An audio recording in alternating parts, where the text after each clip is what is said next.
Establish a quorum and roll call. Starts out C. C. Concord. Emily Moline. Kara Riley. Allison Yamala. Adriana Guinness. Ashley Hiller. All righty. Pledge of allegiance. I pledge allegiance to the flag of the United States of America and to the republic for which it stands, one nation, under God, indivisible, with liberty and justice for all. All right. District update. Hey, Robert. You will see we have no new hires on this as of today. And these are the teachers that have transitioned out at the end of the school year. So their last paycheck will be in June. We are currently only 2 positions needed for school to start, and that is a 6th grade teacher and a GT teacher. And elementary is hiring, and they're interviewing for those positions. What does that mean for the coaching and dance at elementary? Amy Kessler's full-time dance at elementary. Or I'm sorry, so she's gonna cover what Mr. Guy was doing? Okay. Yes, Perfect. yes. She's stepping back from her job as events coordinator, and she's doing dance full-time. Okay. Yes. And then Miss Rosanna? So Miss Rosanna decided not to go into the classroom, and we're not going to have an academic coach. Okay. Thank you. Okay. You want to tell us about our new board member, Dr. Roberts? So our new, you mean Ashley or Chris? Chris. Chris, okay. Didn't we learn about Ashley last time? Yes, we did. Ashley's right here. Yes. So Chris is zoomed on, and Chris is coming to us from Colorado Springs. Some of you have had the opportunity to meet with him when he and his family are in town visiting. He brings with his wife, and they have 4 children, 3 of which will be enrolled at Arts Elementary. Chris was a leader on his charter board, and we welcome his expertise in on our board. He's led capital campaigns, and he's done some fundraising for his board, so we look forward to having his knowledge and foresight on how to manage that. Okay. Do we need to formally vote to put him on the board? Yes. All right. Can I get a motion? Anybody? So moved. Okay. Can I get a second? So let me, before we say that, is there any, are there any Yeah, if you have questions. questions or Oh. reservations, I guess, before we go for voting? I guess? Sure, okay. Yeah. Does anybody have any concerns? Since you brought it up. Well, I think one, we're just, I know that we had an opportunity, to hear about him, but did we see like a resume, or I couldn't remember if we. I sent his resume, I sent his email, I sent his cell phone. That's He was right. open to meet with everyone when he was in town, and was available for phone calls and Zooms. Yeah. I did get to meet him. He was a lovely Okay. lovely guy. Yeah, I wasn't trying to be argumentative, no, I was just it's trying to okay. remember. That's okay. Because it was super. Is that why he's zooming in? Or He's just, I don't know if he's able to talk on the Zoom or not. He's zooming in because we are voting him. He's on the agenda. He will be, if I'm correct, he will be here for our August meeting if he is approved and joins the board. Okay. So, did I get a second? Okay, Chris is, I'm here. Sorry, you might hear my daughter talking. okay. Hi, Chris. All right. So, Okay, thank you. Oh, hello. Okay. Does anybody have any questions for Chris before we vote on him? you can just maybe share a little. Why he wants to be here. Chris, would you like to tell us a little bit about yourself and why you want to be on the school board? Yeah, of course. Yeah, so as Dr. Roberts mentioned, I've served him well, now resigned now, but because we're moving, obviously. But I was on our school board for Charter Academy here in Colorado Springs for 3 years. As a secretary for a year, president for a year. Um, and we have or had 1,700 students at the school across K to 12. We had about 200 staff and faculty. Yeah, as Dr. Roberts mentioned, we did some fundraising to do quite a bit of work at the school. We did a couple of things. One was to replace the football field. Another was to replace the playground at the school, the elementary, because we had just too many broken bones, sadly. And then we also redid our science rooms and a few other things with the money. So by trade, I'm a project manager and I own my own business. So I'm a contractor. I worked with Crocs and a few other agencies and such as well. So I've got, as you can hear, I've got four kiddos running around, 3 of which will be at the school, preschool, 7th grade and 4th grade for this coming year. And they're really excited. We had a chance to tour with Dr. Roberts and some other members of the staff about a month ago now. So, yeah. That's me. So I got it first. Can I get a second? All right, all in favor? Aye. Anyone opposed? All right, congrats, you're in. All right. Thank you, Chris. Thanks, Chris. We look forward to working with you and see you soon. Absolutely. Very excited. Good luck with the move. Thank you. All right, Dr. Roberts, you want to give us any information we need about the enrollment? Our enrollment report looks good. We still have some tours to give and some interest in enrollment. We are, let's see, 50 plus ahead of where we ended the school year this year. So we are on the uprise, and I think one of the things that we're continuing to see is how we continue to market that 5th and 6th grade follow through and how we work to retain our 10 through 12. So Pam has moved to high school and she will office out of the high school admin office, which is really helping when those elementary tours come through. They're able to also see this space, and the vision of that is they begin to become acclimated and enter into this space and it's not the unknown or the fear factor. So we're pushing out the middle, which is the middle school, as you saw probably the first decal. And as we continue to go up, that signage goes throughout the building. And we will start Artful Learning for 7th and 8th grade in late July.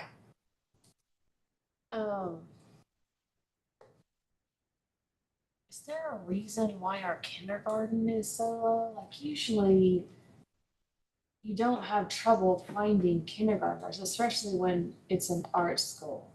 You know, I don't know that. I do know that the vision of our pre-K is that we're hoping that that will help sort of fill in some of those spaces.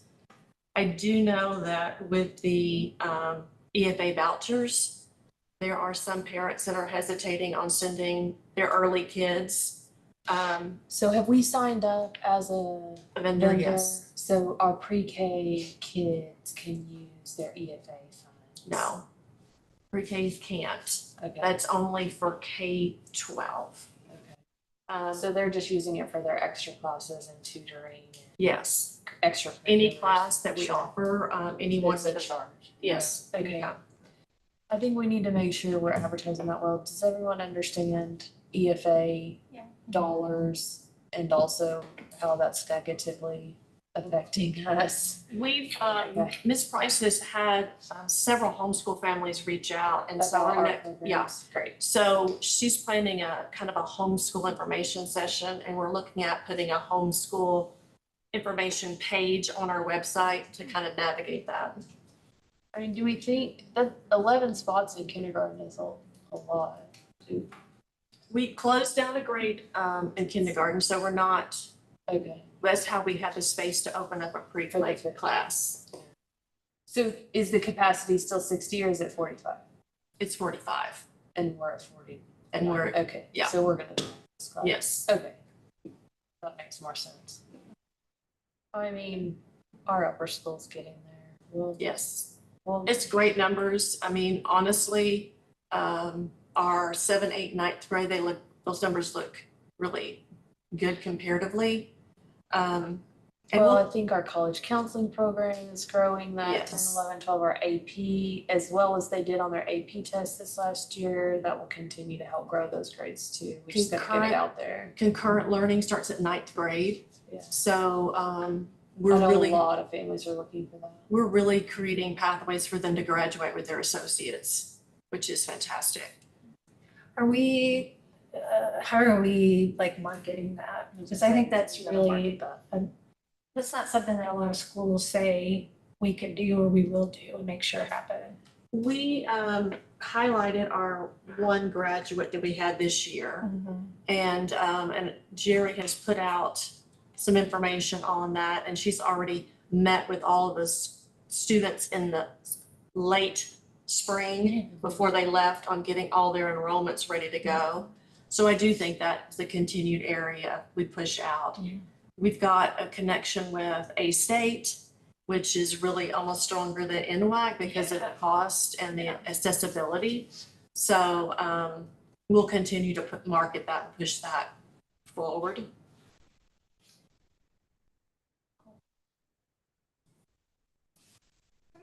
Our next item is our financials. Do we have any concerns there? Looking good to finish the year. Okay. Thank you to Renee for all the hard work she does. And then I think, Go ahead. you wanna talk now about new. Never mind, it's on here. About what? In 5.3, sorry. There was another finance thing, but it's somewhere else. Go ahead, sorry. Next is we were thrilled to have merit teachers, and we were awarded 6 of them. So 6 of our teachers were identified as qualifying for merit pay. So each of these teachers received $2,500 as a nice thank you for their hard work. And so really nice to see that our high school math teachers, and Ms. Hamaker teaches sped math. They were greatly represented. And so it's a great testament to the fact that we've got some teachers on staff that are showing significant work over a period of time.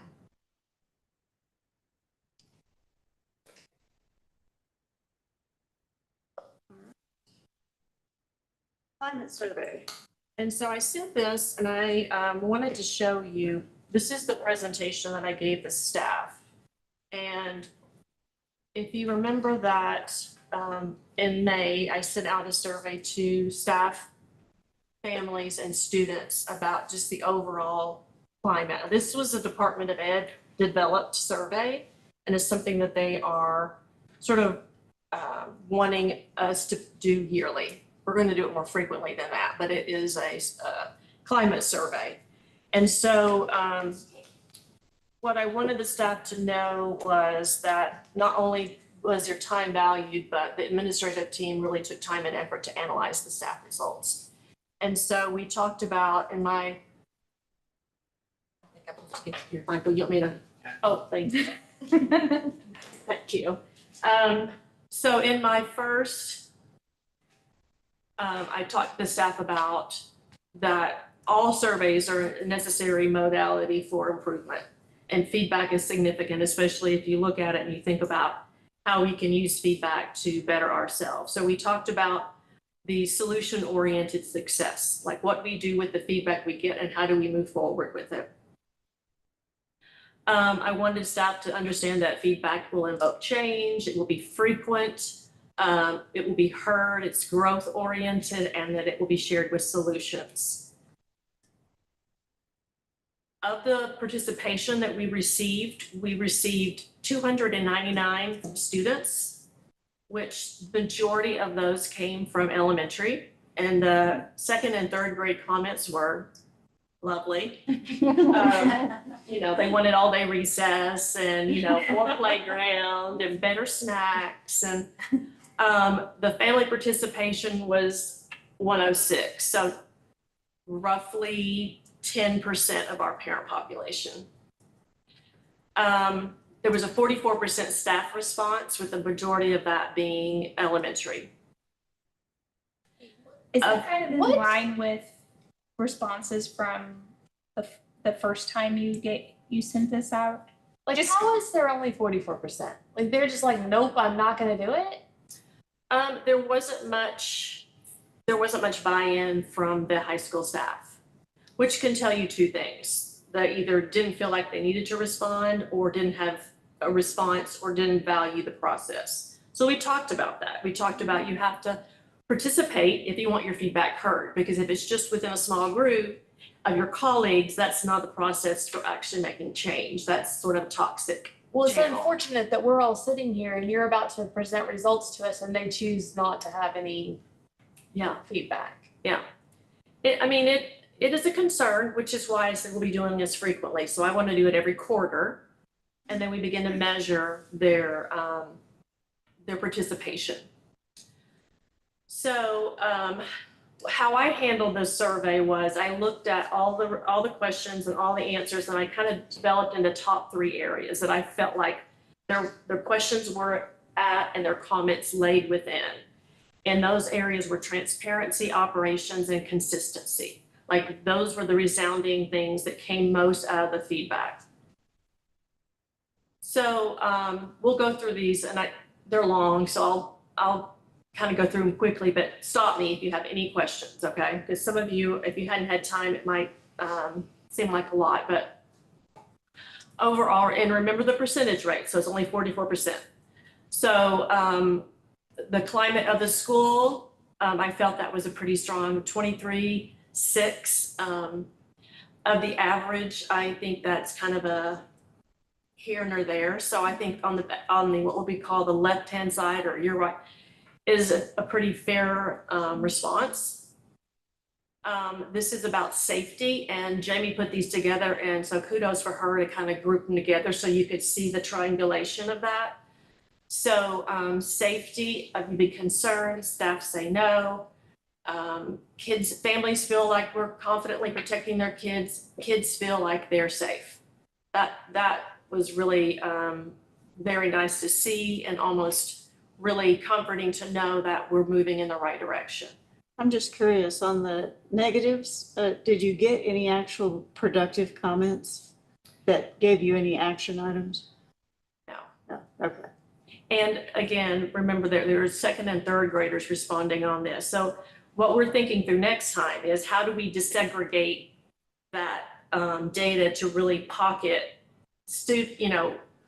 we need to kind of measure what our elementary kids are saying versus our what's the understanding, like what's the maturation and understanding the question, and then how do we make sure we're addressing everything no matter what it says. Are they able to comment, like, on this safety question?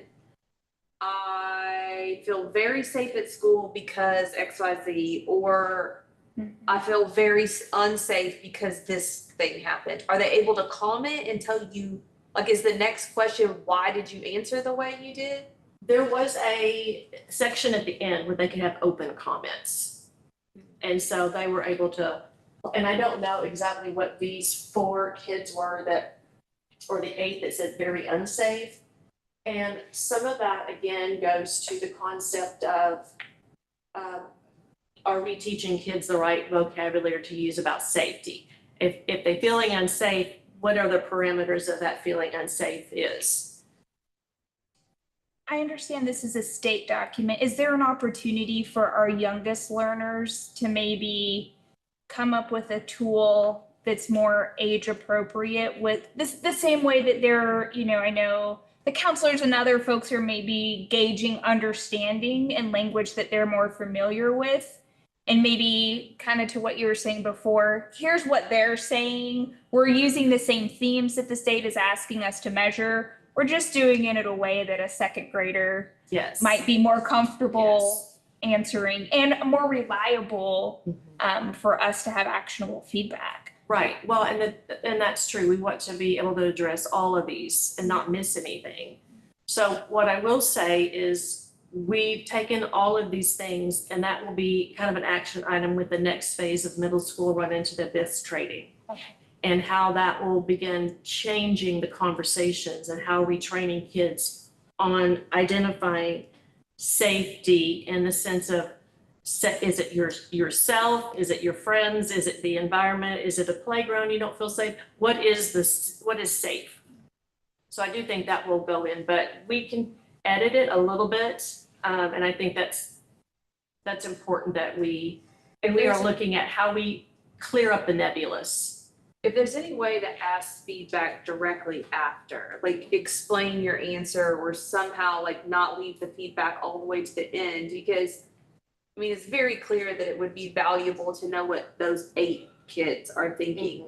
But I think it's also very valuable to hear some of the 110 say, I feel very safe because I know that I can go to my math teacher, or I know that I can go to the front office, or I know that I can go to the counselor, whatever it is, or I feel safe in my building. It would be just as valuable, I think, to know what we're doing well so that we're not ignoring that or stopping those things that we might not realize are making them, I feel very safe because I have a long lunch period with my friends and I get to decompress. I don't know what the answer would be, but it would be valuable to have it right after what they're answering. I looked through all the responses and so did the principals. And we didn't publish that to the open public because there is so much to redact. And so the real reason is that is there any trends in the information or responses that stand out as a particular issue? I will say that the unsafe or not sure also comes with bullying and name calling. So if you think about safety and someone calling you a name, there are two different levels of not physical safety, but emotional safety. So we do need to figure out how to manage that in a way that we can clearly see the difference. And I think some of that will happen in the training that's going to happen at the elementary school in the next school year, getting very clear on all of those appropriate words to use. Students at my school treat each other with respect. I get along with other students at my school. I felt those were both really great answers. Staff felt like students treat each other with respect, and students felt like they were able to get along with other students at their school.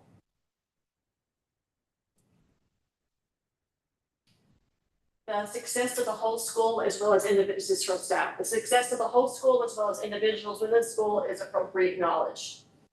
I thought that was a really, we want to acknowledge the success of the school. Glad that our staff begins to feel that. Those 5 in there, you do have to take the disgruntled piece out. So there is a level of, we're going in the right direction. Let's make sure we are doing all that we can to promote success. The families felt like the success of the school was celebrated. And we know we always can do better. There's no, we've met the mark, we're best we can be. We can always do better at celebrating success at school. Kids feeling like good behavior and student accomplishments are noticed. The large percentage that agree, there's some either agree or disagree, which then I don't know if that's become the interpretation or the understanding of what that question is, or if it's just they don't know what they don't know. Like who's getting the awards? Is it all rise and shine? Is that the only thing they see? Or do they know what's happening in each individual classroom and kids taking home awards that way at the elementary? How manageable is your workload? So, this was a point of conversation that I had with the administrators. But at this time of the year, also, we question whether we should have done this in May, late May. Late May, everyone's exhausted. Everyone feels like everything is unmanageable, or they're just tired. So we'd like to offset that next year with frequent, and then let's look at the time frame and see what that makes a difference. I will say that we've asked the staff to really pare down on their use of subs to save us money, and that is part of that, is the ability to not have, and that's at the high school, not have all of their planning time. So we understand that part, but it was managed really the best it could be and very mindfully by Jerry. So Are if there any someone comments on this? just overworking is, so much to do, multiple preps. We're a charter school and we have multiple preps. Teachers have multiple preps. But Jerry's worked really hard to make sure that she's extremely mindful of that moving forward. Inclusivity, how do we feel like is our school inclusive? I thought these were really great responses.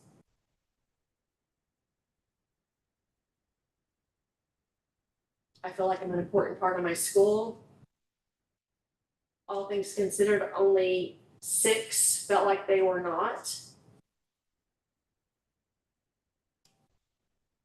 And that goes back to that feedback. If only 44% of the staff participates, it's really hard to measure a greater number. So you're dealing with almost a data pool that's not even reliable because it's so small. How satisfied were you with your child's experience? Families, very satisfied. Students, how are you satisfied with your experience at the school? I thought that was really on the positive side. Staff at my school have high standards for achievement for students. My staff promotes academic success for all students. The curriculum at my schools adequately addresses important 21st century skills to prepare students for college and career.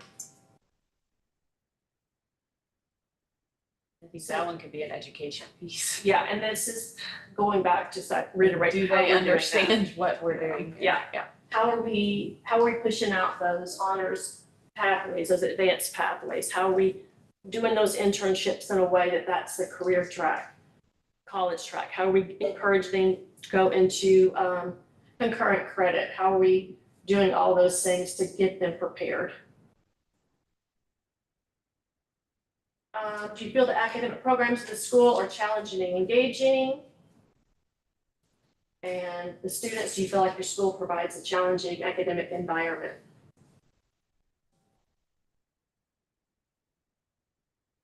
How well does the school support students who need extra help? This, again, was a real indicator that we're not doing a good job showing about our abilities to support students. So part of that is if it doesn't apply to your child, you're not always in the middle of it, right? Yes. But if your child is struggling and you feel like they're not getting the help that you need, that's. Yeah, and then some of these would be asking these parents, do your child go to advisory period? Are they reaching out to their parents? Are they asking for support? And are they communicating that with their parents? So some of that is that communication piece, but again, we can do a better job at that. How much control do you have over the questions? Because like if they select that my child receives support, and then they ask this question, like how well do you think the school is supporting? So if you say, no, my child doesn't receive support, then you skip this one. Can we do that? I don't think you can skip, but Not skip, But to your point though, this has taught us a lot. Yeah. Like we have to reword the questions to get the accurate answer. And so we kind of just trusted the process. And now we know for our community, we're going to have to be a little more clear. But all kids have an advisory period Yes. if but- they're using it correctly. And not all kids want to go because it's additional academic support. So they really want to go off to their other things they want to do. And so, advisory at high school has been this sort of. Yeah, it's been a mess for years. Yeah, and so, it's not like I'm signing that, but it's been really unclear. And so that's part of the plan too, is figuring out how that works better. And making them go in a way that they're either getting their support or they're getting accelerated support, and then they're able to go on. How well does the school provide opportunities for enrichment or advanced learning? I thought this was really well, but again, we need to make sure we're advertising more. How often do you feel motivated at your school? It's curious about those 8 students that never feel motivated. But for the overall whole, I think that's often and always speaks a lot. How satisfied are you with the communication from the school regarding your child's progress?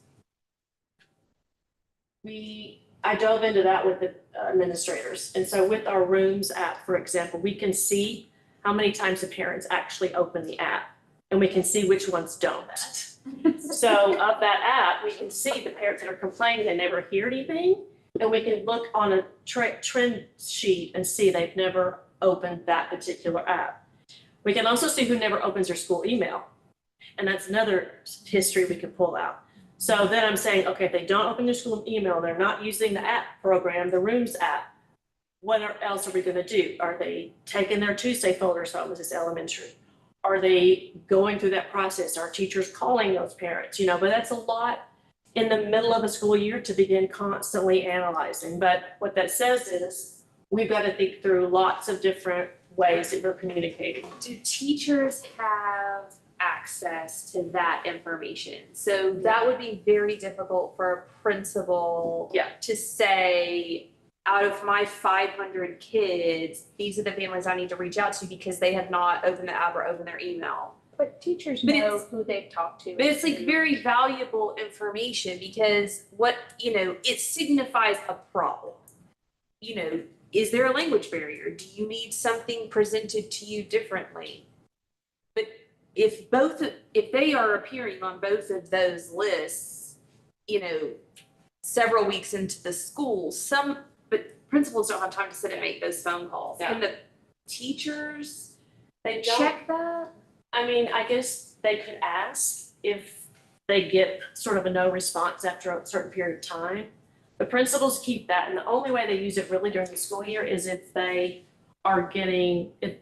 reaching out on a kid that's continually a behavior problem and they're not getting any kind of support. Are they not following, or they're getting calls and say, we never knew, no one ever told us. And they're investigating on a case by case basis. But I think, we had an unfortunate gap in our elementary counseling, due to some personal health issues. And so we've hired a new counselor that's coming on strong, and I think that assistance will help sort of navigate this space too. But it's also reminding parents how important it is to be involved.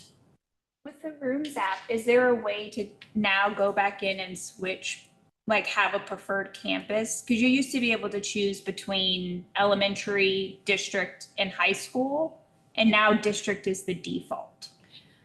High school doesn't use Rooms. Okay. They use Google Classroom. And so now everything, when district is the default, most of the information is high school based. Oh, I have found that I didn't get a ton of elementary specific stuff.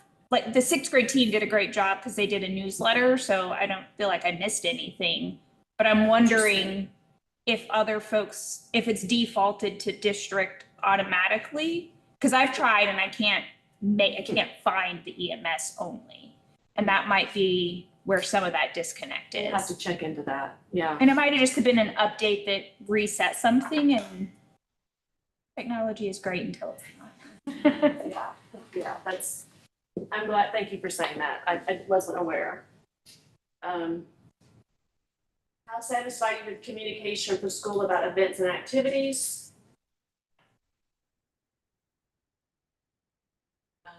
How effectively does the school leadership communicate with parents about important decisions or changes? Again, we of course, we don't want to see anything on the ineffective side. So principals and I sat through this and talking about ways that they can up their communication about important decisions and changes and create a system where it's there. All of their newsletters are banked on the website, you know, but we just have to, I think, train the parent community on how to access that if they don't know where that information might be from 3 weeks ago or whatever, but also keep it relevant. Do you feel your teachers are approachable and responsive to your concerns? Families, students? Is there an adult at school that will help me if I need it, academic or personal? I think that 20, in my estimation, although I'm not sure, is again, what does help me if I need it? What does that mean? You know, They don't understand the question. that terminology probably did not help that question. How would you rate the leadership of the school principal and administration? I think we've done some great work this year with our principals. Oh, sorry. How often do you feel, do teachers encourage your participation in class? I'm not sure who those nevers are, the 5 nevers, makes you wonder. They're the same Are not five that we motivated met. at school, yeah. They're not safe and They're don't the want to go same to 5 school. to 8 that we've been seeing. Yeah. How sufficient are the resources? Of course, we can always do better with resources, and we strive to with our budget. Do you have any sense about, there's a couple of staff questions that folks have answered not applicable or unsure. And I'm curious how one answers not applicable or unsure to how sufficient are your resources? Because if you're here teaching, you're utilizing a resource of some sort. It's those teachers that have a scripted, I'm not saying this with the teacher, but here's an example. Dyslexia. They have the scripted text. They have all the things they need. For them, they have all the resources. They don't know what other resources they would have. PE's the same way. I have all the things I need. I'm not sure what else I would have. Library, those kind of things, like what else would I have? That's kind of the take that I got from that question. How well do you feel supported by school staff?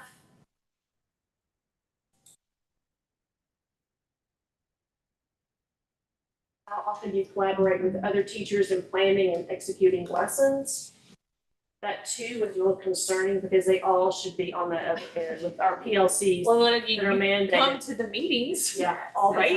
time, all the time. So should those 4. In Yeah. my opinion, there's not a teacher or educator in this building who should not be working with someone else Right, for the benefit of a young person. that's a problem right there. And the PLC groups could probably tell you exactly who those teachers are. How well do teachers work together to support students' academic and emotional needs? Somebody just went through and put unsure on every single question. That's what it looks like. How satisfied are you with the professional development opportunities provided by the school? These, very dissatisfied is a concern on our hiring. You know, this is an art school, this is our PD. If you're not satisfied with our professional development, let's talk about the placement. Do you feel you have enough growth opportunities?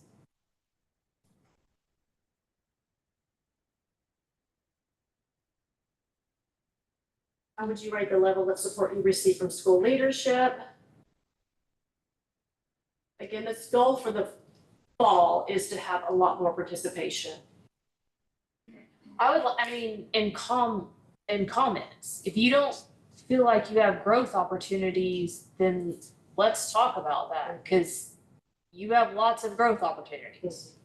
Everybody always has growth opportunities. Well, and you can always grow your own professional self. I mean, there's only so many positions we have Yes, in I this mean, school. there's always something that we can You help can you log set a on goal. to PBS Ideas and get But create- St. Paul has a ton of virtual and half Yes. day and free events. So if you're not growing yourself, that's, Well, and it can look like a million different things. My goal Yes. for the year is to Yes. make my classroom a more interactive space. My goal for the year is to have X kind of lessons with my student. Like growth opportunities doesn't have to mean I have a path to be the principal at the school. And if you guys think back, if we'd have done this survey 5 years ago, can you imagine what the Well, you wouldn't have results would gotten be? 44%. So with that said, I do feel like we're going in a trajectory that we're You're going in the right direction. headed the right way. How would you rate the effectiveness of the school leadership in addressing challenges in the school environment?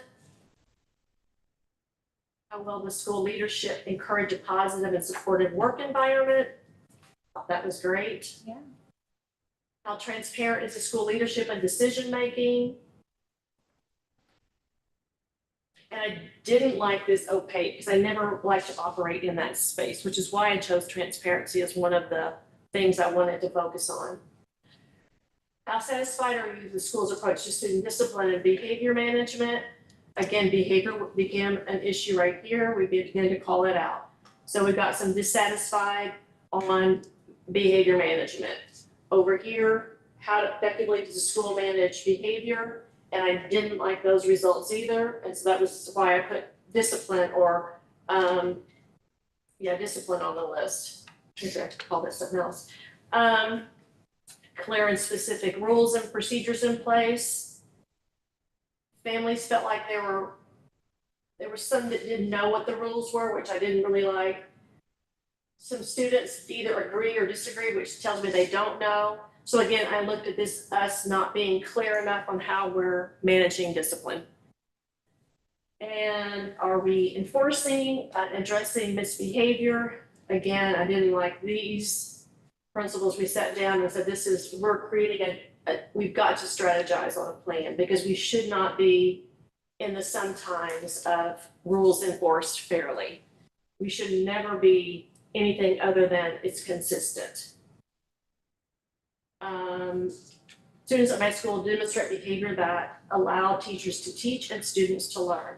This was just as critical to me because when other kids are saying they can't learn in their environment because of other kids in class, then we have to create a different loop into our system that creates that disruption and moves it out of the space. Those are from teachers' perspectives. Students' perspectives are sometimes. Students in classes behave so my teachers can teach, sometimes. That's a huge number for being sometimes. So then I'll just kind of go quickly into these. So with transparency, I talked about the climate. We talked about doing it frequently. When they asked about where do we get information, I reminded them it's on the school board agenda. The school board agenda is posted. You can go back as far as you want. They should participate in committees at their school if they want to be more involved and they want to participate, they want to know what's happening. I've also created what I call like an omnibus role at each school. So two staff from each campus are going to have the ability to kind of almost be like a representative of concerns and take that directly to the principal. The thought of that is how do we address concerns from those that don't want to speak up, but how can we find someone to take them and maybe address them quicker? We'll see if anyone steps up to that challenge. If they don't, then that's another area that you're gonna have to find a way to get more feedback. We can't continue a toxic environment when we don't actually find a way to healthy ways to deliver the information. We went into budget. Budget was a part in my mind of transparency. So I walked them through the entire way of how our school operates. I talked about the adequacy matrix that the legislators vote on. I talked about how the average daily membership times the number of students give us the bulk of our funding. Unless we have some grant money rolling in or something else, this is our funding. We talked about how the legislators vote on that, and I talked about the importance of voting on their area legislators. We talked about the fact that some states across the US have equal funding for traditional and charter schools. And that's a conversation that we should continue to push with our legislators. Then I moved into our enrollment numbers and talked about our lagging funding. So right now, our anticipated We're down a little bit from the 26 at that point, but we're still got the summer to go through. So I talked about how we actually get our funding, and it's the year prior. And so that's why we created the budget that we did, and we can have the staffing numbers that we do, because we only are gonna staff based on our budget. So Then I talked about grants. sorry, and I liken this to my parents worked in higher ed, and so a lot of the success of their programs, if you don't have students, your program doesn't Yes. continue. Yeah. And so do you think staff understands the relationship between having a robust, engaging program, obviously that's meeting standards and doing all the things that schools are supposed to do, that inspires students to go talk in the community about the wonderful things that are happening here, which has the effect of building our membership numbers, which then has the effect of increasing the dollars that are available to put back and grow programs? They're getting there. Some are a lot more savvy than others. I think, there are a few staff members that feel like because we're an art school, they shouldn't have to recruit for their program. That's not the case, because we almost are competing with ourselves with so many offerings. There's so many things for kids to do. But on the other hand, we love that. We love giving kids so many choices because they don't get that anywhere else. But at the same time, you guys helped me set that minimum number, because when I arrived, we had classes of like 3 kids. And we weren't even meeting our own budget because the classes weren't full. So they know that in order to have a section, in order to work full time, they have to get those enrollment numbers and kids in their classes. They've seen colleagues go down to part-time, and it's because they didn't have enough sections that were filled. And so they're learning the process. It is not, some hierarchy that's picking out individual people. It's the process. So we talked about, One more thing. yeah, Because it will come into play later. When we're talking about, can you go back to the other slide? It's important to talk about how we're funded on our enrollment the prior year. But one thing that a lot of people don't realize is the new mandate that came out several years ago about the minimum salary being 50. What's really important for our school is that the only way that's funded is from the state. So we did decide at the time, and we asked Dr. Roberts and her team to make the budget happen so that we could bring everybody to that. But I want to point out again, the state does not fund everyone at that amount. We chose to do that as an equitable choice for our employees, but that means that she's had to cut some positions, she's had to cut some programming, because we decided equity-wise, right, that everybody was going to get the same bump. So we have to keep in mind that that's not being funded. But also, that was funded on the 21-22 school year staffing numbers. Mm-hmm. And while they update these year over year, and it's only a year behind, they never updated those staffing numbers.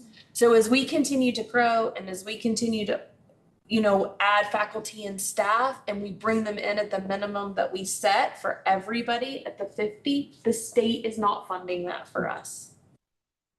So it's really, really hard to continue to add more faculty and staff because we don't have the dollars coming in. We have to come up with that on our own. And so our gap, our operating gap is getting bigger, hence the need for fundraising and that sort of thing for operating. Because really our biggest expenses, everybody knows in pretty much every sector of the world, is your people.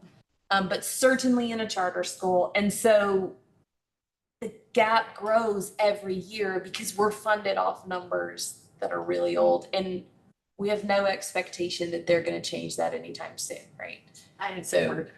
Yeah, I haven't heard. The last legislative update I went to was just a couple of weeks ago of like kind of what's coming down the line, and there's nothing. And we're not the only one that's complaining or are really in a spot because of that. That was not thought through and forecasted out when that rolled out. for, you know, the 5 to 10, 15-year trend. So then I talked about the need for the growth. I clicked in, I've showed you guys the grant list that's ongoing. And I talked about all the different things that's happening because we're in the Charter Seed Growth Fund, which is fantastic. I'm taking advantage of every single thing I can possibly take advantage of to help benefit our school. So then I showed, just like Adrian talked about, staffing, it's 80%, operating is almost 4%, facility is 16%, and supplies is 0.2. So when they say we don't have enough resources, it's like, okay, well, what exactly does that mean? And then because of our loan repayment is $132,000 a month. And that's where our salary increase could come from. But in addition to paying that per month, we have to pay $175,000 annually. So that's the payoff, you know. And I reminded them that Dr. Roberts did not sign that loan payment. We are all living within that loan payment. And how we navigate that as a school is really, we can let that weigh us down, or we continue to move forward and guide our kids through these beautiful opportunities. Then we talked about salaries. And so, Sorry, I jumped the gun. Yeah, that's okay. It's all right. It's perfect. You teed it up. So we talked about the salary count in the spring of 22. The LEARNS Act provided $50,000. So we had staff at that point who were making $36,000 a year. And so the LEARNS Act bumped them up to 50, which was fantastic. It was a huge increase for not only our teachers, but teachers across the state of Arkansas. We're one of the lowest paying states in the nation. If the staff was already at 50, they got an initial $2,000. So that's why a lot of our staff are at that 50 to 52,000 bracket. And then there was no consideration. LEARNS Act did not value in years of service or degrees. That was up to the district to decide that. Had we say, okay, we're going to prioritize that money for master's or a terminal degree, then we would not have been able to do an equal thing. I wanted to do an equal thing. And you guys supported on that because it was really the right thing to do, to get all the teachers up. There were a lot of teachers that were disgruntled at our school and across the state. If I've been working 15 years and I'm making the same as this brand new teacher, and we didn't create that law. It was just sort of the process that was laid upon us. So our payout for LEARNS is $452,000. So that's what we get to top off where we were already allocated at the 36,000. So we get that additional money to take everybody to that certain level. Anybody we hire new, we own that cost. So I tried to explain to the staff, and this is hard. It's just like your brain is like that we prioritize our arts teachers. We have more arts teachers than anybody. We have almost 22 arts teachers, but we're an art school. And so that's our mission, that's our vision, that's what we do. If we were a STEM school, we would have tech teachers and CS teachers and robotics and all that. But at the same time, we have to prioritize our budget. It's like a chess game, really, how we manage that. I asked the staff to really help me cut down on subs because we needed, and Adrian mentioned it a minute ago, we needed a nice carryover budget, carryover balance. The state expects you to have a certain amount. We needed to meet that amount and look good for the carryover. Really what they're wanting us to make sure is that we can easily cover our July payroll before our August funding rolls in. So if we can't do that, that's how schools get into financial distress. We didn't want to be in that spot. So after we made our $175,000 payment for our annual and our $130,000 for June, we wanted a decent carryover. So I have been really tightening things up. And so I asked both principals, how can we reduce subs? Because this number was triple last year. And what that looks like, and it's a dichotomy of being mindful that you're taking off, but also we want teachers to stay home if they're sick. they're sick, their kids are sick, of course we want them to stay home. But somehow that we've got to cut down on that. We've had staff, they're leaving, they're burning their sick days like it's tissue paper. And that puts everybody in jeopardy because somebody's got to cover their classes. We're looking at, and I'll bring to you guys next month, changing a policy on teachers using excessive amount of absences. We have 2 teachers that used 35 days. That's 35 days they spent when They were actually, unpaid. no, they had saved them, but We they were don't roll- leaving. We don't roll over, right? I thought we did that policy a long time ago. We don't roll over personal days. They can take their sick days. Their sick days roll over. If they're in teacher retirement, their sick days roll over. And they were burning them not being sick. So we have to put in policy something that calls forth those egregious days out. And how do we manage that as a staff? And she'll try to navigate this because then everyone's scrambling. At one point, did we have 4 days and you have to have a doctor's note or something like that? We have that in the handbook right now, but we don't have the term sort of, it's not egregious, but it's like a word like that. My mind's drawing a blank, So but, are these people turning in doctor's notes after 4 days? well, we haven't asked that, but we are going to now. Because really, you miss more than 10%, that's considered, excessive in our book. But if they get 183 days, 10% is 18. So still, that's a lot. I mean, if we have a policy that says they need a doctor's note after 4 days, then they need a doctor's note. Yes. Yes. We're switching a whole lot of how the sick days and how the turn-in process is and all of that. Okay, facilities, we went over that. Elementaries, 1980, district owned. I kind of went down through the status of the elementary school and how we're dealing with sort of costs on repairs. We talked about the potential for expanding and the costs for those buildings as well. Second part was operations.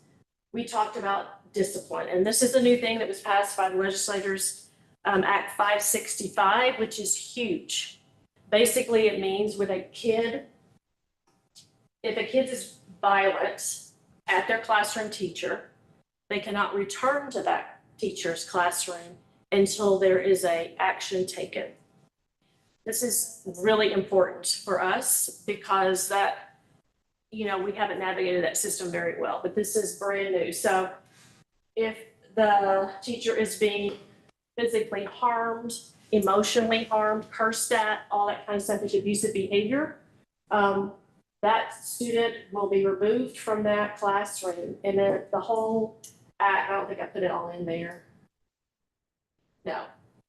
And so what that looks like for us is really navigating what that next step is. So that kid could be placed in another teacher's classroom, but the goal is that teacher and student have already got a relationship that's fractured.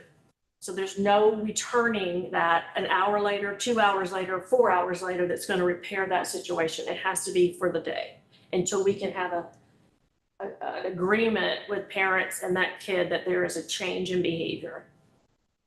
So I heard CSAFE threat assessment. Do we have an official threat assessment that We we do. use? Okay.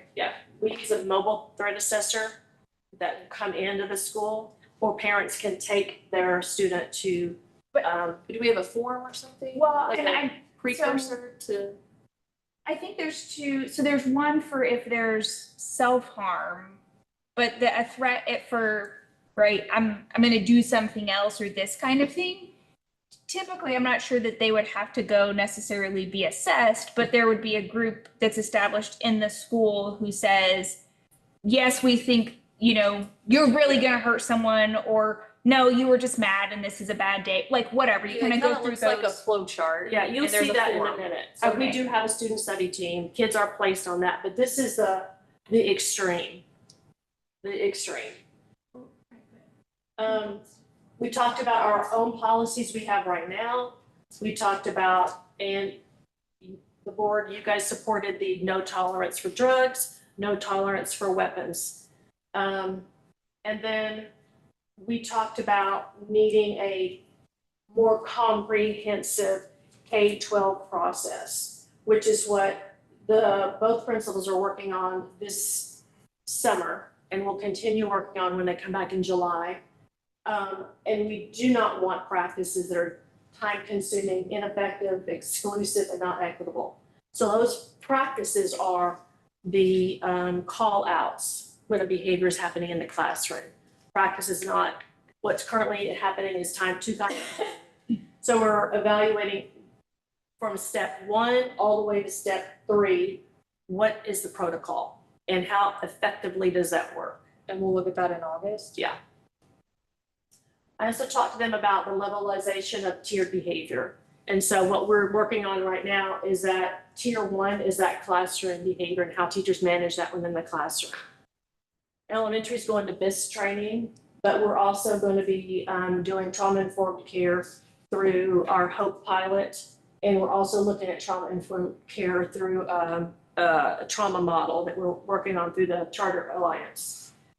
That level 2 is where our most need is. It's that those kids that are dysregulated, they're not necessarily on a 504 or any kind of behavior plan. They're the kids that have to have a stepped and sequential behavior plan that it's very clear and equitable. So a kid does this, you do this, this is it.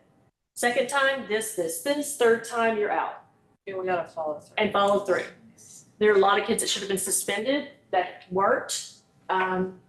So that's the methodology. And honestly, if we have kids that are continuing this tier 2 and they're moving up into tier 3, we need to evaluate that. That are they demonstrating high risk behavior? And then how do we manage that? So we talked about that and how that process is going to be cleaned up for next year. The percentage of high risk tier 3 behavior has been exhausting for elementary. And we're going to clean that up because inevitably those kids probably need a placement elsewhere. Like we don't have the capacity to deal with that level of behavior if there are repeat offenders in that bracket. So this is the plan. We're going to go, high school's already done BX3. They've got a BX3 team. PBIS is positive reinforcement, positive behavior. It's also, this is decades long work. When I was in school, it's called restorative justice. It's called, conscious discipline. It's called all these different twists and turns, but the basic of this thing is a restorative practice where you're trying to teach kids to do things the right way and train them and give them strategies, positive reinforcement again and again, so they're breaking their own patterns of misbehavior, and teachers are knowing how to navigate them and keep them in the classroom. Tier 2 is when that behavior becomes really breaking our policies and beginning harming others, and that's when it needs to be the documentation system and moving kids into a process where they're curbing their behaviors or they're going someplace else. And then tier 3, because they are on a 504 for the most part, those are those kids that need a tight behavior contract. And when that is disrupted, a tighter, when that's disrupted, a tighter, and then we begin to have manifestation conferences that those kids need to find assistance that we can't provide.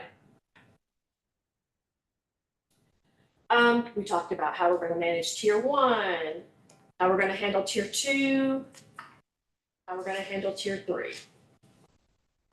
And then we talked about the mission of our school, reminding everyone what that is, reminding our student success profile.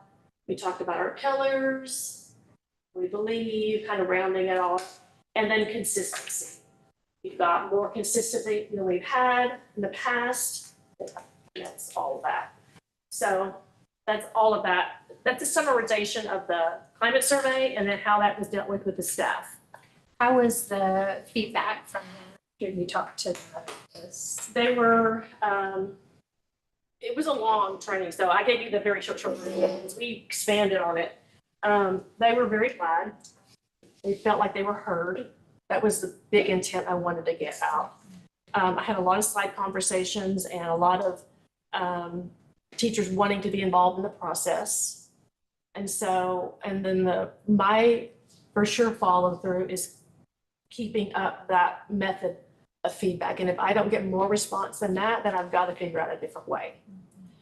Because I don't want these pockets of unrest to begin to unfold the work that we're doing.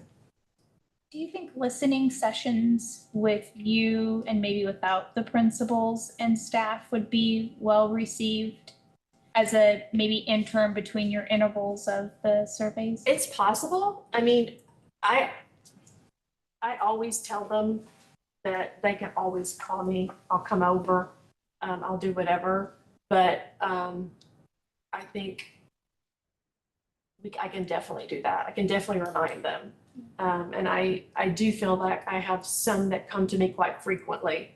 And I really want to encourage them individually coming versus someone being the spokesperson, because the they or all of them dwindles down to like one or two. And it appears to be this whole mass amount. So I'm really trying to navigate that. Okay.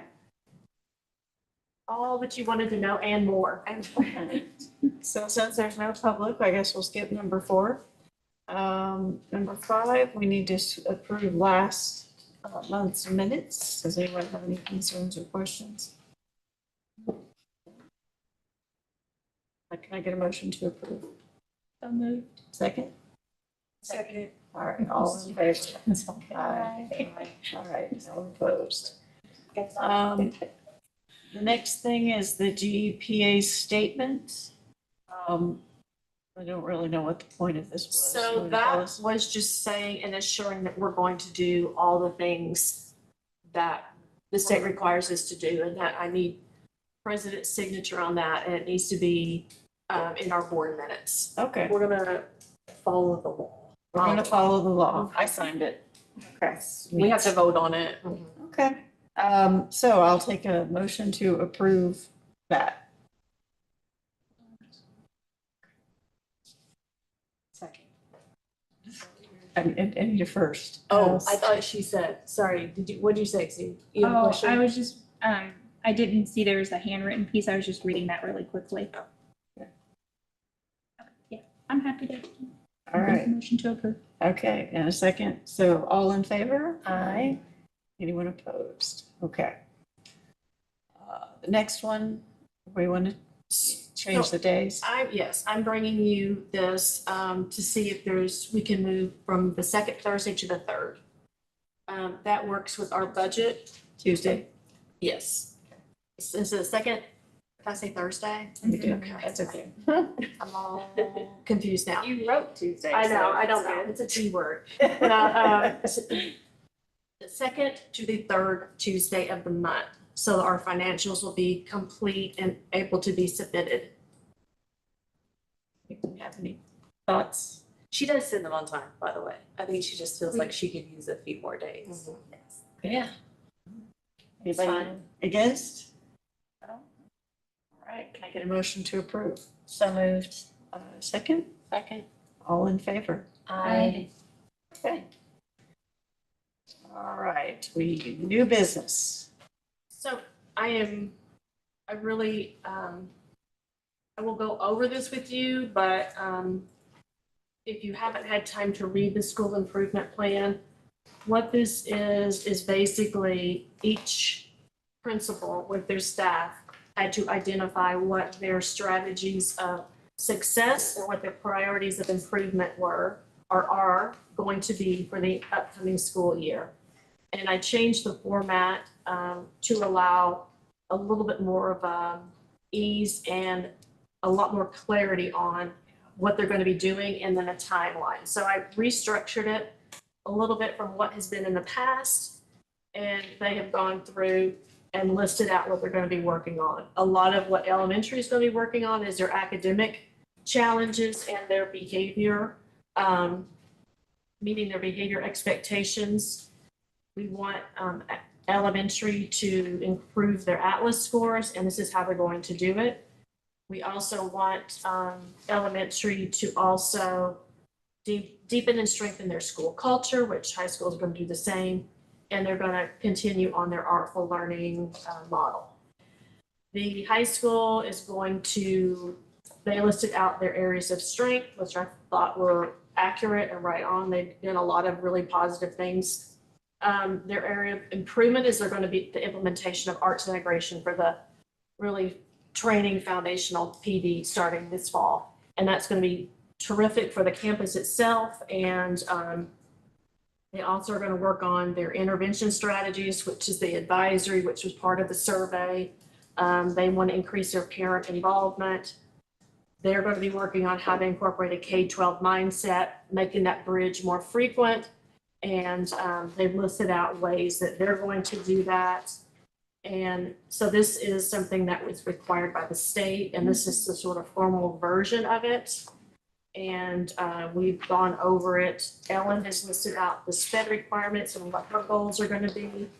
And then the strategies or kind of more detailed information on how we're going to achieve it was the site-based action step. So in reviewing it with them, I had them literally go through each one and be more specific to provide additional information on how they were going to achieve those steps.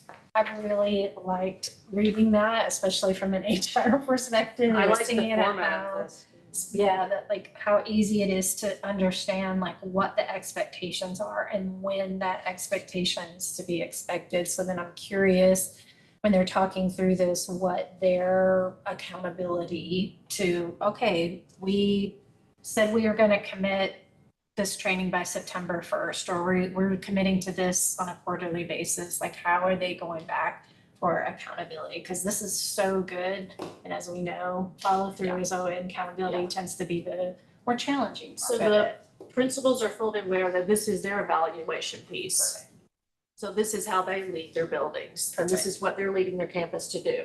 Can we add like another column Yeah. on the end that is, I mean, would that make sense to what you're talking about? Like, right, sort of like actually working on, like Q1 notes or something out here that's like an update. What is the word you Yes, would and use? yes. And It's not so update. what we'll do, if okay with you guys, this is going to be uploaded to the website.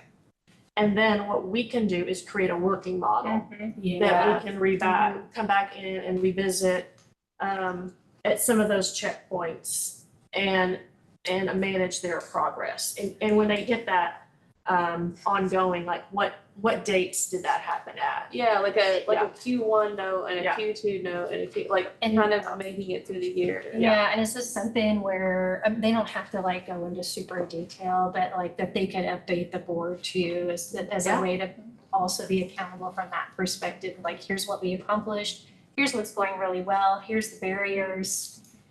We had to reset Yes. this date Yeah. because. I think I think it's a great suggestion, and I think they'll be happy to be able to celebrate that success as well. Yeah. If you remember, the district had never had a level of school improvement plan. So we really struggled to, or not struggled, we really intentionally to try to determine what our goals would be needed and that were also achievable. And so last year's plan was lofty as far as the percentage of increases that they were going to get. And so this year I said, we still want to be lofty because we know we need to improve, but I want you to figure out a ways that we're going to actually get there. And that's why it became this whole change of format, because it's a good thing to say we want to raise our percentage 6 points, but that's so nebulous. Like there's not the things that are going to get you there. So that is, Well, I think that's also a way, like if they can come and talk to us about the growth, I mean, there are parents who watch the board meeting, and that's just another way of like, here's where we're really succeeding that maybe they're not aware of. So I just also thinking of ways that we can continue to share with our families and our community what we're doing. I have not, I mean, this will go on the website. I haven't sent it out to parents yet because I'm waiting on this. But what I would like to do, or my vision is to email parents with the link and just kind of give them a little synopsis of what a school improvement plan is, so they are also aware of where we're placing a lot of emphasis. And I don't like the wording, and I know that that's a state thing. For whatever reason, I have in my head that like when you put a child on a behavior improvement plan, right? It's because they've done something wrong. This is truly like just our goals in a form that are, you know. It's like our playbook, Yeah, like how we're gonna yes. manage the, Yeah. So I just want to make sure that parents understand, like, this is a really good thing that we're putting And I in think a concrete form. you preface it by, this is, the state requires, right, this is a state required title or something about the language that we use in terms of what we title the plan. But the content really is addressing the areas of growth and opportunity that we're excited about to share with you and your child. yes, we're excited about these goals for the year. Yeah. We are gonna do great things. We're not in trouble and having to like make a plan to get ourselves out of trouble. Are we gonna also send a link to the parent-family engagement plan and the comprehensive counseling plan? I think they're already uploaded, but I will, yes, I'll send the links too.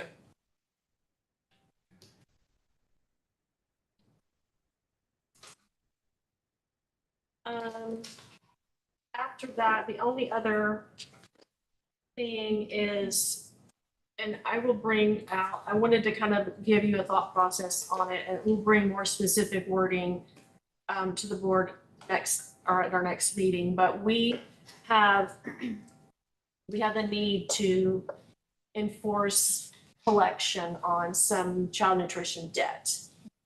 And what that is for are families that repeatedly run up debt year after year after year and refuse to pay. Are they filling out the forms that they're supposed to fill out? Is that also a refusal? 'Cause They are that's refusing to been fill out the form. That's been a problem in the past. And they say they don't qualify, which, we can't force anyone to fill out a form. Right. But the reality is, so for example, we just had a student depart elementary that for 4 consistent years, the family ran up $400 and something a year in lunch debt. And we have not gotten to the point, well, we talk to them every year. And it's not about they can't afford it. It's they just don't want to pay it. And then at the end, when they transfer, there's zero we can do about it. And so I think this probably is about 3% of our student population. But right now, we haven't had a board agree on a collection term for those families, putting them into collections, which I would like to, on our new process at the beginning of the year, when people come in and families are signing all their back to school paperwork, we put together the child nutrition form, but on it is a cover page, and they sign off on saying, I refuse to sign this, I refuse to fill out the form. Either I don't want to, or I will not qualify. And on that same, and by signing this, you are aware that debt will be sent to collections if not paid by the end of the school year. I don't want to wait that long. I mean, we can debate it another time, but I don't want to wait until the end of the school year. That puts way too much pressure on our people, on our school, and the odds of getting it collected are very slim. Think through what you guys would like to see and let me know, and we'll word it the right way. But this is really, again, it's a very small percentage of families that just are abusing the system. Because that then money comes out of our operating, which then could go to that 2% supply and resource pocket or wherever. And we want to help all the kids that need the help. This is not about those kids. It's about families that can work the system, because if they've got kids in other places, they know how it works. Do you have any sense of what other districts do? I know we can't be the only one in this. They send them to collections. Yeah, after like 90 days. And this is not $14.75 collection. Yeah. It is your $1,200 collection over the entire school year. And I think what will help us, hopefully, is the fact that everyone gets free breakfast next year. Yeah. Thanks to legislators. That was a terrific legislation they passed and will be very appreciated.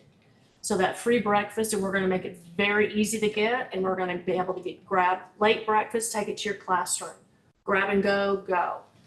So maybe that will help a little bit. I don't know, but it's also, we've already set it up in the cafeteria where they can't purchase the snack items if they have a debt. Yeah, so there's no à la carte. There's no à la carte, there's You no just get your Lay's lunch, chips, hot and there's no. Yeah, I would ice never cream. say don't feed the kids, Yeah. but. No, you have to feed them. Yeah, we But- can't not provide them lunch. Yeah. Not, You can't do the they à la can't have carte all the snack. extra things, yeah. But it is, I mean, we've had staff in this, not to that degree, but we payroll deducted at the end. Yeah. You know, and that's, I mean, things happen, it builds up and you forget about it, and all of a sudden it's like, oh, I don't have this all of a sudden in my budget to pay this, well, we'll deduct it, okay, it's fine. But we just have this clause in, I think will be a preventative measure to hopefully make It us. On the front end. Yeah. I've seen it. Yeah. When you put the policy in place, people are more apt to follow the rules, which is unfortunate. But Yeah. it really does We make a just- difference. We just want to do all the good things and not repeat bad.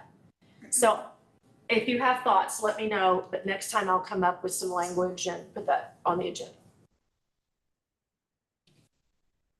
Right. Do we have any other items to discuss? Committees. We need to make sure now that we have new members and people leaving. I don't think you were running a committee, but No. that we have a plan for our committees and goals and all of that. So what is that plan? Do you want me to send out the committees again and then you guys put it on the agenda for next month, or what would you like? Yeah, let's do Wasn't that. that the last time you did that, everyone could kind of see what the descriptions were, and I felt like got to a line like, I can do that, or no, I do not know how to do that. And the staff aren't gonna be meeting in July. No, it would need to be August, but we need, especially on the fundraisers and stuff, we need to hit the ground running. And you guys may have already started stuff for fall, I don't know. Well, our last meeting, we had like 6 people not attend, so Aaron and I just waited 10 minutes and then we. All right, well. But I think that goes back to the engagement engagement piece you spoke to with reflected in the survey. Yeah. So, And I think what we can do, learning some lessons, is that we need more principal management over that. And we have to figure out a system. Is it time of day? Like, can I have a committee meeting and bring them lunch? Like what? Yeah, What do we some need to do system to- or some accountability piece, but I also think we could trade off time. You know what I mean? Like if they're gonna give up this hour and a half, then maybe they can not have to attend this particular, there's gotta be some kind of comp time that goes along with it. And so we'll navigate that, but I need the principals to back up the attendance piece, because that is frustrating. Is it, we're asking that much time of them? How much time are you? An how- hour. How much We time are need you an asking? An hour, We went for maybe. an hour and then we set up a follow-up a month later for another hour. I mean, an hour a month? Yeah, it's not that much. But if They're they're wanting comp time? if they're having to go to a staff meeting after this or whatever, we've got to determine what the commitment is from the committees, what they want. And then we'll navigate that next step. and I think the other opportunity, are committees a way, are there certain committees that we could use as pipelines for foundation engagement or other just community engagement within, like some obviously will not be a good fit for that. But fundraising might be one where community partners make sense to have. more engagement. And that might take some pressure off teachers who also may not feel like they want to do one more thing that brings them back to school to do on what, free time. And some obviously want to be here, and I think you see that when they come to things, but it's not everyone's cup of tea. And so how can we? Yeah. No, I think. Is there a? We know what that means. Yeah. Is there any kind of requirement, expectation, best practice that is kind of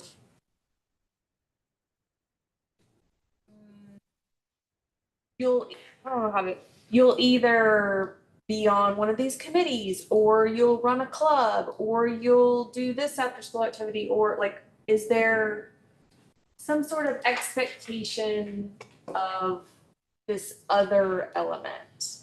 Or is it the same 10 people doing all the things always? Yeah, and that's what we want to break. Yeah, Because we that want to creates a make it toxic environment and burnout, Yeah. but I think if it's in the contract day, Yeah. you have a lot of flexibility about what you ask someone to do. If it's outside of the contract day, you have zero flexibility about what you can, well, no, I take that back.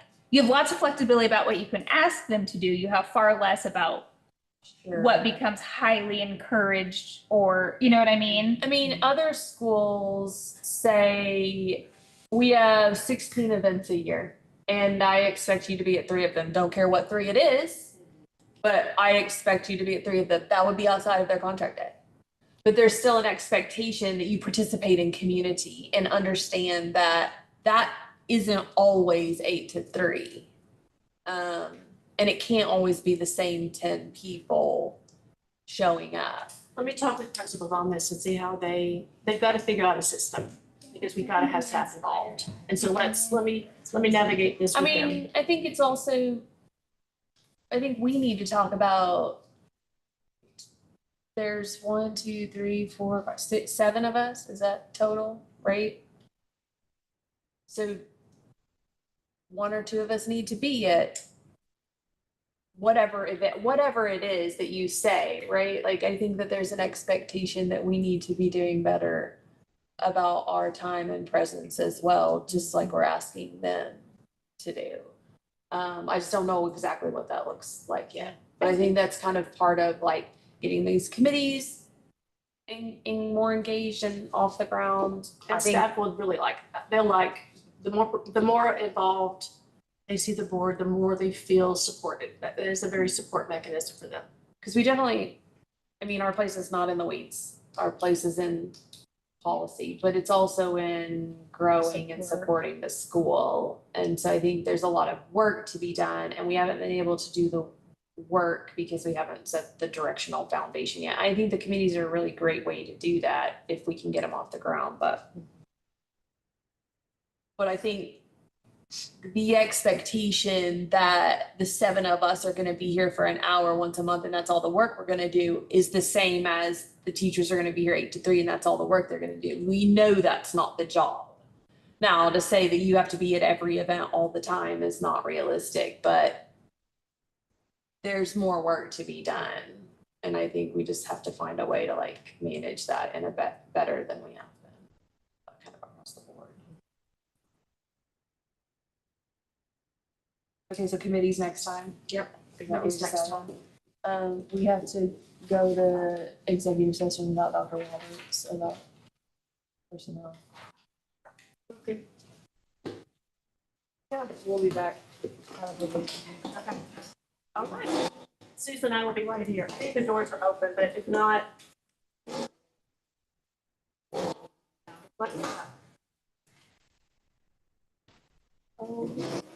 Good session.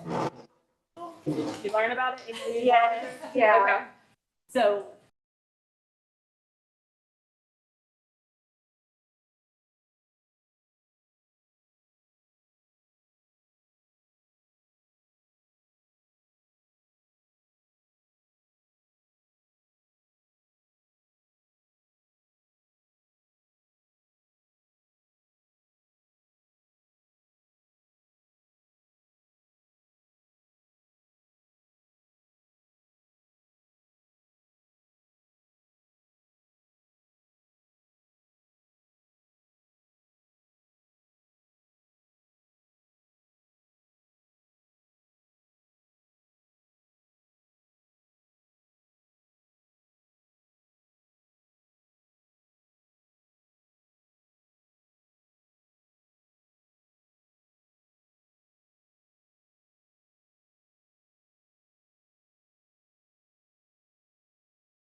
And a second, all in favor? Dorothy, thank you for your two terms of service. You've been a Yes. great leader. We appreciate you. Thank you, Dr. Riley. Thank you, guys. Can we go have a glass of wine to celebrate sometime? Sure. You should have planned that. On the books. It's been But While you were gone, we voted that we're all going to the Bahamas. Nice. Next retreat. Thank you.